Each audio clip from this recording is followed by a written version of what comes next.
ओम शांति 17/2/2025 प्रातः मुरली। ओम शांति बाप दादा मधुबन। ओम शांति मीठे बाप दादा, मीठे बच्चे। हाँ जी मीठे बाप, हाँ जी मीठे बाप दादा।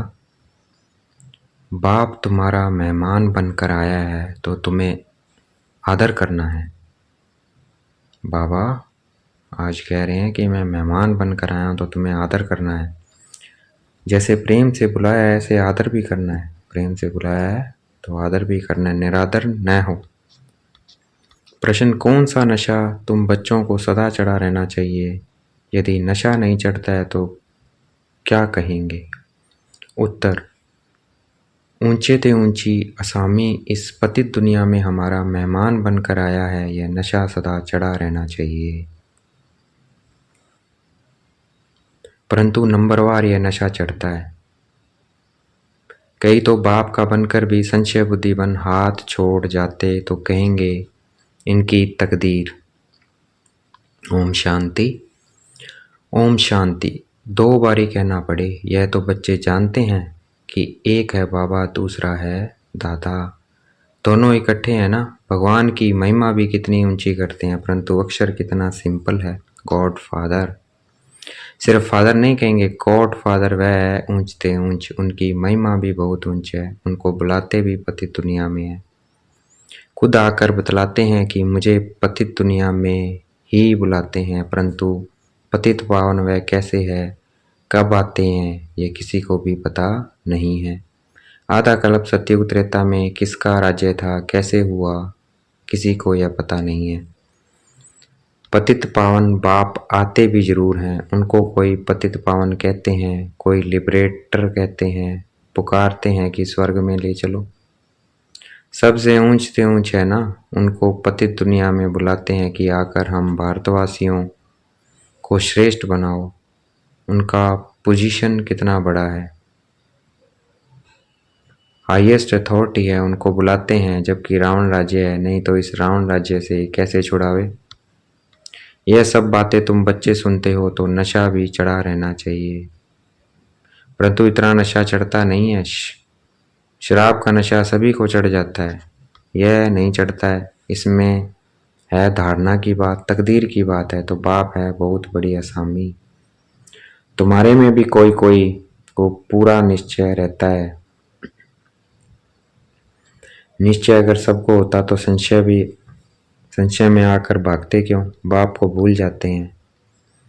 बाप के बने फिर बाप के लिए कोई संशय बुद्धि नहीं हो सकता है, परंतु यह बाप है वंडरफुल। गायन भी है आश्चर्यवंत। बाबा को जानंती बाबा कहंती, ज्ञान सुनंती सनावंती ओह माया, फिर भी संशय बुद्धि बनावंती। बाप समझाते हैं, इन भक्ति मार्ग के शास्त्रों में कोई सार नहीं है। बाप कहते हैं मुझे कोई भी जानते नहीं है, तुम बच्चों में भी मुश्किल कोई ठहर सकते हैं। तुम भी फील करते हो कि वह याद स्थायी ठहरती नहीं है। हम आत्मा बिंदी हैं, बाबा भी बिंदी है, वह हमारा बाप है। उनको अपना शरीर तो है नहीं। कहते हैं मैं इस तन का आधार लेता हूँ, मेरा नाम शिव है, मुझे आत्मा का नाम कभी बदलता नहीं है। तुम्हारे शरीर के नाम बदलते हैं, शरीर पर ही नाम पड़ते हैं। शादी होती है तो नाम बदल जाता है, फिर वह नाम पक्का कर लेते हैं। तो अब बाप कहते हैं तुम यह पक्का कर लो कि हम आत्मा हैं। यह बाप ने ही परिचय दिया है कि जब जब अत्याचार और ग्लानि होती है तब मैं आता हूँ। कोई अक्षरों को भी पकड़ना नहीं है। बाप खुद कहते हैं मुझे पत्थर भीतर में ठोकर कितनी ग्लानि करते हैं, यह भी नई बात नहीं है। कल्प कल्प ऐसे पतित बन और ग्लानि करते हैं, तभी मैं आता हूँ। कल्प कल्प का मेरा पाठ है, इसमें अदली बदली हो नहीं सकती है। ड्रामा में नूंद है ना। तुमको कई कहते हैं सिर्फ भारत में ही आता है, क्या भारत ही सिर्फ स्वर्ग बनेगा? हाँ, यह तो अनादि अविनाशी पाठ हो गया ना।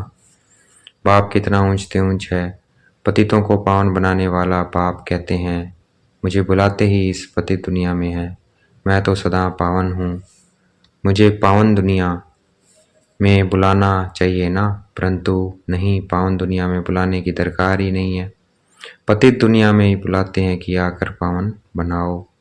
मैं कितना बड़ा मेहमान हूँ, आधा कल्प से मुझे याद करते आए हो। यहाँ कोई बड़े आदमी को बुलाएंगे, करके 1-2 वर्ष बुलाएंगे, फलाना इस वर्ष नहीं तो दूसरे वर्ष आएगा।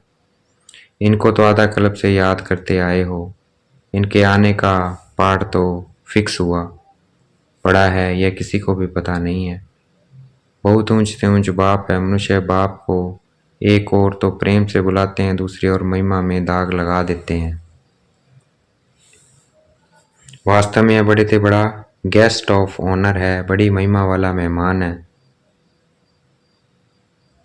जिसकी ऑनर को दाग लगा दिया है। कह देते हैं वह पत्थर डिक्कर सब में है, कितनी हाईएस्ट अथॉरिटी है। बुलाते भी बहुत प्रेम से हैं, परंतु है बिल्कुल बुद्धू। मैं ये आकर अपना परिचय देता हूँ कि मैं तुम्हारा फादर हूँ, मुझे गॉड फादर कहते हैं। जब सब रावण की कैद में हो जाते हैं तब ही बाप को आना होता है,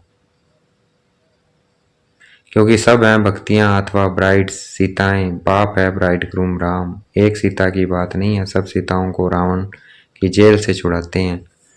यह वेद की बात, यह है पुरानी पतित दुनिया। इसका पुराना होना फिर नया होना एक्यूरेट है। ये शरीर आदि तो कोई जल्दी पुराने हो जाते हैं, कोई जास्ती टाइम चलते हैं। यह ड्रामा में एक्यूरेट नूंद है। पूरे 5000 वर्ष बाद फिर मुझे आना पड़ता है। मैं ये आकर अपना परिचय देता हूँ और सृष्टि चक्र का राज समझाता हूँ। किसी को भी न मेरी पहचान है, न ब्रह्मा विष्णु की, न लक्ष्मी नारायण की, न राम सीता की पहचान है। ऊंच से ऊंच एक्टर्स ड्रामा के अंदर तो यही है तो मनुष्य की बात। कोई 8-10 भुजा वाले मनुष्य नहीं है। विष्णु को 4 भुजा क्यों दिखाई है, रावण के 10 शीश क्या हैं, यह किसी को भी पता नहीं है। बाप ही आकर सारे वर्ल्ड की आदि मध्य अंत का नॉलेज बताते हैं। कहते हैं मैं हूँ बड़े ते बड़ा गेस्ट, परंतु गुप्त। यह भी सिर्फ तुम ही जानते हो, परंतु जानते हुए भी फिर भूल जाते हो। उनका कितना रिकॉर्ड रखना चाहिए, उन्हें याद करना चाहिए। आत्मा भी निराकार, परमात्मा भी निराकार। इसमें फोटो की भी बात नहीं है। तुमको तो आत्मा निश्चय कर बाप को याद करना है। देह अभिमान छोड़ना है। तुम्हें सदैव विनाशी चीज को देखना चाहिए। तुम विनाशी देह को क्यों देखते हो? देही अभिमानी बनो, इसमें ही मेहनत है। जितना याद में रहेंगे उतना कर्मातीत अवस्था को पाए उच्च पद पाएंगे। बाप बहुत ही सहज योग अर्थात याद सिखलाते हैं। योग तो अनेक प्रकार के हैं, याद अक्षर ही यथार्थ है। परमात्मा बाप को याद करने में ही मेहनत है। कोई विरला सच बताते हैं कि हम इतना समय याद में रहा, याद करते ही नहीं है तो सुनाने में लज्जा आती है। लिखते हैं सारे दिन में 1 घंटा याद में रहें तो लज्जा आनी चाहिए ना। ऐसा बाप जिसको दिन रात याद करना चाहिए, और हम सिर्फ 1 घंटा याद करते हैं, इसमें बड़ी गुप्त मेहनत है। बाप को बुलाते हैं तो दूर से आने वाले गेस्ट हुआ ना। बाप कहते हैं मैं नई दुनिया का गेस्ट नहीं बनता हूँ, आता ही पुरानी दुनिया में हूँ। नई दुनिया की स्थापना आकर करता हूँ। यह पुरानी दुनिया है, यह भी कोई यथार्थ नहीं जानते हैं। नई दुनिया की आयु ही नहीं जानते हैं। बाप कहते हैं यह नॉलेज मैं ही आकर देता हूँ। फिर ड्रामा अनुसार यह नॉलेज गुम हो जाती है। फिर कल्प बाद यह पाठ रिपीट होगा। मुझे बुलाते हैं, वर्ष वर्ष शिव जयंती मनाते हैं। जो होकर जाते हैं तो उनकी वर्ष वर्ष ही बनाते हैं। शिव बाबा की भी 12 मास बाद जयंती मनाते हैं, परंतु कब से मनाते हैं यह किसी को भी पता नहीं है। सिर्फ कह देते हैं कि लाखों वर्ष हुए हैं। कलियुग की आयु ही लाखों वर्ष लिख दी है। बाप कहते हैं यह 5000 वर्ष की बात बरोबर इन देवताओं का भारत में राज्य था ना। तो बाप कहते हैं मैं भारत का बहुत बड़ा मेहमान हूँ। मुझे आधा कल्प से बहुत निमंत्रण देते आए हो। जब बहुत दुखी होते हो तो कहते हैं हे पतित पावन आओ। मैं आया भी हूँ पतित दुनिया में। रथ तो हमको चाहिए ना, क्योंकि बाबा का शरीर नहीं है, आत्मा है। काल मूर्त उनका यह तख्त है। बाप यह काल मूर्त है, इस तख्त पर आकर विराजमान होते हैं। यह बड़ी रमणीक बातें हैं, और कोई सुने तो चकित हो जाए।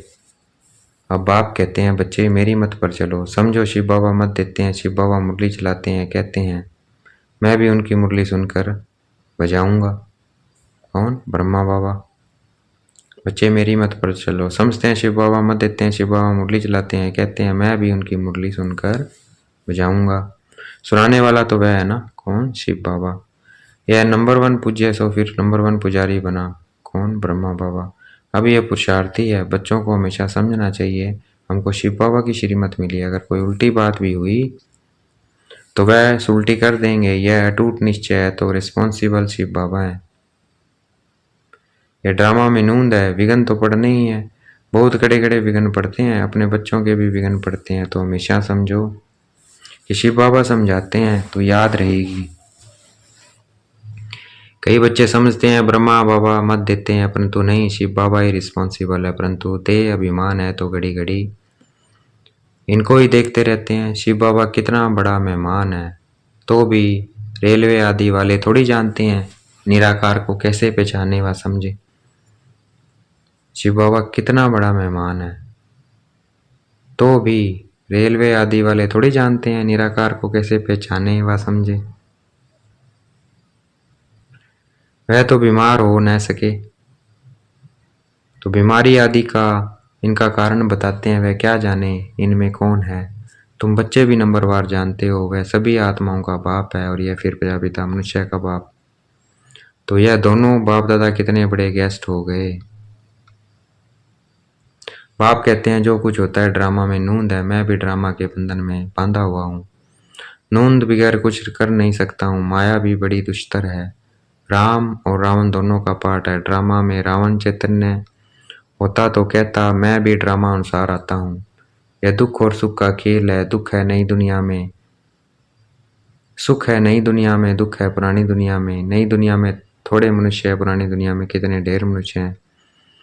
पतित पावन बाप को ही बुलाते हैं कि आकर पावन दुनिया बनाओ, क्योंकि पावन दुनिया में बहुत सुख था, इसलिए ही कलप कलप पुकारते हैं।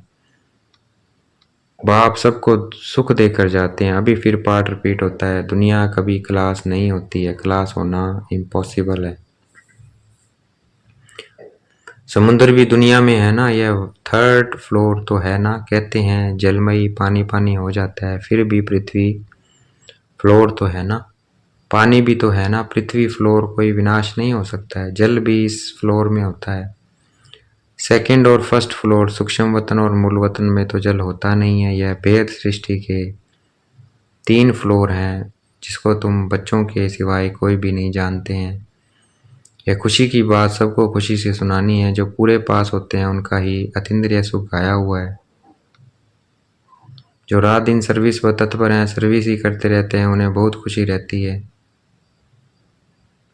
कोई कोई ऐसे दिन भी आते हैं जो मनुष्य रात को भी जागते हैं, परंतु आत्मा थक जाती है तो सोना होता है। आत्मा के सोने से शरीर भी सो जाता है, आत्मा न सोए तो शरीर भी न सोए। थकती आत्मा है, आज मैं थका पड़ा हूँ, किसने कहा? आत्मा ने। तुम बच्चों को आत्म अभिमानी हो रहना है, इसमें ही मेहनत है। बाप को याद नहीं करते तो देह अभिमानी नहीं रहते हैं, तो देह के संबंधी आदि याद आ जाते हैं।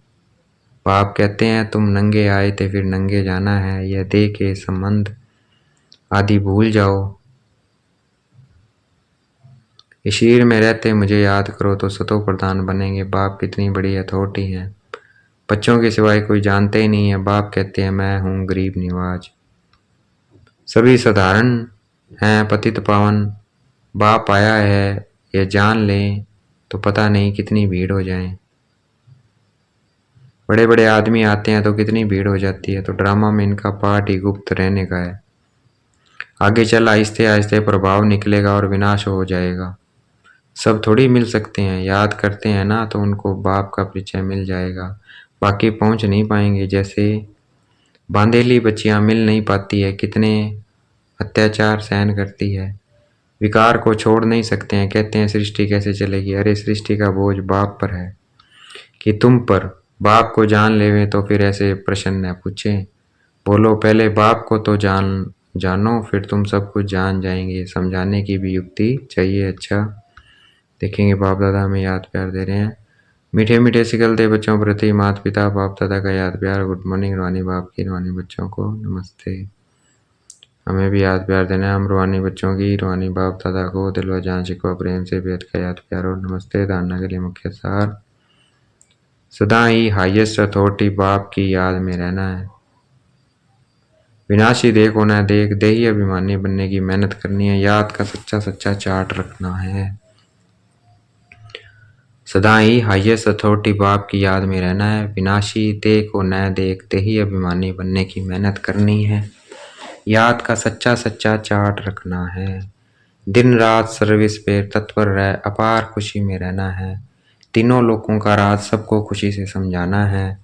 शिव बाबा जो श्रीमत देते हैं उसमें अटूट निश्चय रखकर चलना है। कोई भी विघ्न आए तो घबराना नहीं है। रिस्पॉन्सिबल शिव बाबा है, इसलिए संशय ना आए। आज का वरदान देखेंगे। बाप दादा ने मस्तक पे हाथ रखा हुआ वरदान दे रहे हैं। श्रेष्ठ वेला के आधार पर सर्व प्राप्तियों के अधिकार का अनुभव करने वाले पद्मा पदम भाग्यशाली भव। श्रेष्ठ वेला के आधार पर सर्व प्राप्तियों के अधिकारी का अनुभव करने वाले पद्मावतम भाग्यशाली भव। जो श्रेष्ठ वेला में जन्म लेने वाले भाग्यशाली बच्चे हैं, वह कल्प पहले की टचिंग के आधार पर जन्मते ही अपनेपन का अनुभव करते हैं। वह जन्मते ही सर्व प्रॉपर्टी के अधिकारी होते हैं। जैसे बीज में सारे वृक्ष का सार समाया हुआ है, ऐसे नंबर 1 वेला वाली आत्माएं सर्व स्वरूप की प्राप्ति के खजाने के आते ही अनुभवी बन जाते हैं। वे कभी ऐसे नहीं कहेंगे कि सुख का अनुभव होता है, शांति का नहीं। शांति का होता है, सुख का व शक्ति का नहीं। सर्व अनुभव से संपन्न होते हैं। आज का स्लोगन, अपने प्रसन्नता की छाया से शीतलता का अनुभव कराने के लिए निर्मल और निर्माण बनो। अपने प्रसन्नता की छाया से शीतलता का अनुभव करने के लिए निर्मल और निर्माण बनो। अव्यक्त इशारे एकांत प्रिय बनो। एकता और एकाग्रता को अपनाओ। सर्व संबंध सर्व रचनाएं एक से लेने वाला ही एकांत प्रिय हो सकता है। जब एक द्वारा सर्व रचनाएं प्राप्त हो सकती है तो अनेक तरफ जाने की आवश्यकता ही क्या है। सिर्फ एक शब्द भी याद रखो तो उसमें सारा ज्ञान आ जाता है। स्मृति भी आ जाती है, संबंध भी आ जाता है, स्थिति भी आ जाती है, और साथ साथ जो प्राप्ति होती है वह भी उस एक शब्द से स्पष्ट हो जाती है। एक ही याद, स्थिति एक रस और ज्ञान भी सारा एक ही याद का ही मिलता है। प्राप्ति भी जो होती है वह भी एक रस रहती है। अच्छा, ओम शांति। शुक्रिया मेरे बाबा, शुक्रिया।